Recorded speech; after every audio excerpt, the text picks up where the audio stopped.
And so, in the dark of the night on October 16, 1859, John Brown and 18 of the 22 men he had brought with him sneak into Harper's Ferry and cut the telegraph lines into the town. They quickly seize the federal arsenal and take the commanding officer, Lewis Washington, George Washington's great-grandnephew, hostage.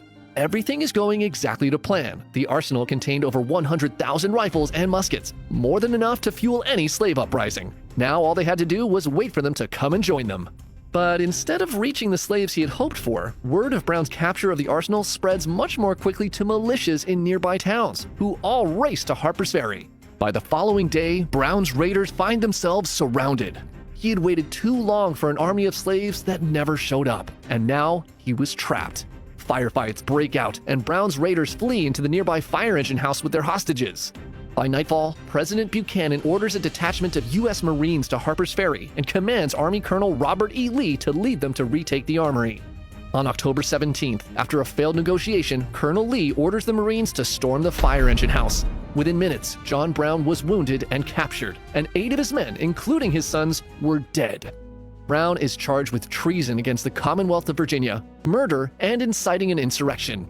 His case is expedited through the courts, and he's found guilty on all charges.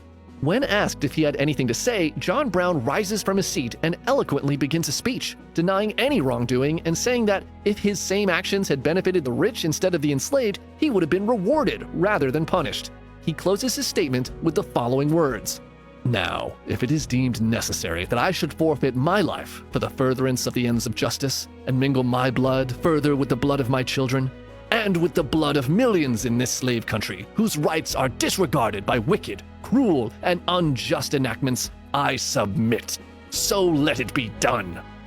John Brown was hanged for his crimes on December 2nd, 1859. In the crowd that gathered to watch his execution were U.S. soldiers Stonewall Jackson and Jeb Stuart, men who would later fight for the Confederacy against the country they had sworn to protect. Also watching from afar is John Wilkes Booth, the man who would later assassinate President Abraham Lincoln. John Brown makes no speech that day, but instead hands a small note he had written on a scrap piece of paper to his jailer as he walks up to the galley. "I, John Brown, am now quite certain that the crimes of this guilty land will never be purged away, but with blood. I had, as I now think, vainly flattered myself that without very much bloodshed, it might be done."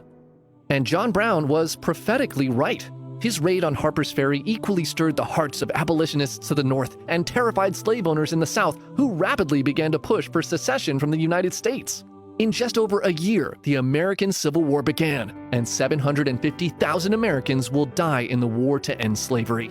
As they marched throughout the country, Union soldiers began singing a song they called John Brown's Body as a rallying call. What began as a joke with crude lyrics evolved into a song detailing the life of a man who had given everything he had to end what he considered the greatest sin of his nation.